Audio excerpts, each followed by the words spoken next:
Hello again and welcome to another Let's Make a Song little series thing that's going on. I'll dive straight into this by saying watch the last series, you might get a better explanation into some things that I'm due, because I kind of don't want to explain them twice, but I might do. Anyway, yeah, here we go, this is how this one starts. This one's turned into a bit of a chilled out dubstep sort of thing, which is my usual creation. I was going to make it drum and bass, but I decided to make it dubstep instead. Here I am just laying out some little bit of piano. I don't really need to explain what's going on here, you can see I'm just moving notes and making sure it all fits right and it fits in with tempo and everything that I want it to do. Yeah, I was going to make this a drum and bass track, but then I instead decided to make it, because I was going to make it a liquid D&B track, but I instead tried to make a dubstep one. And I've done the drums completely different to how I usually would, and I might even do a tutorial on it because it saves a lot of hassle. How I've done the drums is just made my entire drum kit a sound file, so it's like a 4-bar sound file or an 8-bar sound file, and I've just done it like that, so it's easy to duplicate and doesn't take up a load of space on the sounds, on the instruments. What I'm doing now is just duplicating my piano piece that I've done here. It's not really a piano piece, I've just hit some random notes. And I'm just editing it and making sure it all sounds good. This bit's, I think, it might be an octifier, it might not be an octifier. That bit definitely is an octifier. I don't know, I can't remember what I did. It was a while ago I've recorded this. But hopefully you're getting somewhat of an idea. It'll all come together anyway by the end of the video, and you'll also hear what it sounds like at the end of the video as well if you carry on for that long. Yeah, like I said a minute ago, I will be releasing a new tutorial for drums because I've decided to use my drums differently, and I'm going to show you all a simpler way to use the same drum loop, because it's annoying to change your drum kit all the time. I mean, little bits you can change, yeah, fair enough, but if you just don't want to, then there's an easy way so you don't have to. But it involves making something that's somewhat perfect right away.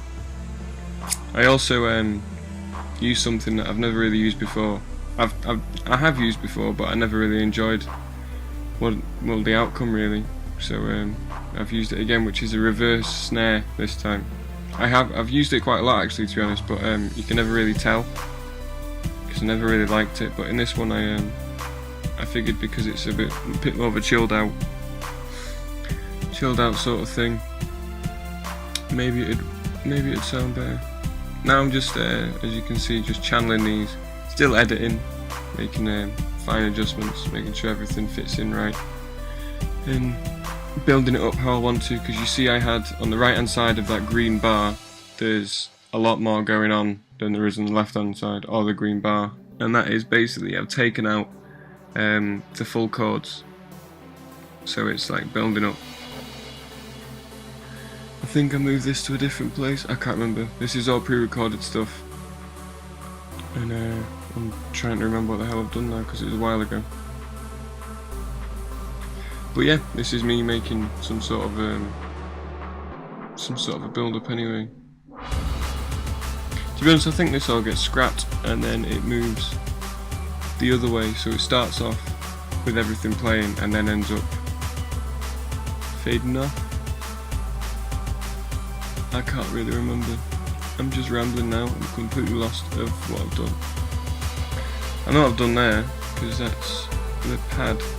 And the pad is kind of like I do add white noise, but the pad is kind of like white noise sort of thing. It's kind of like having white noise, it's just a bit in the background really. And that all gets edited and moved around.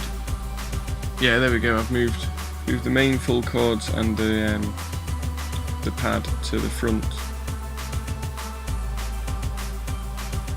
And made it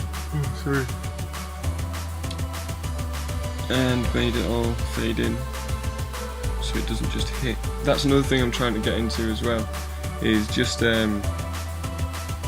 stopping all the fading in stuff that ages to fade in. Nice song. Yeah, now I'm just making the bass, which I think I change again later on.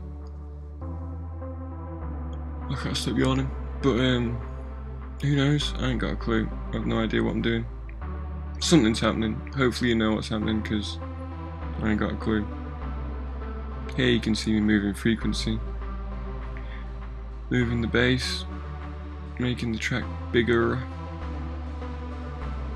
hopefully better. I don't know the outcomes at the end of the video. This is only episode 1, and episode 2 has already been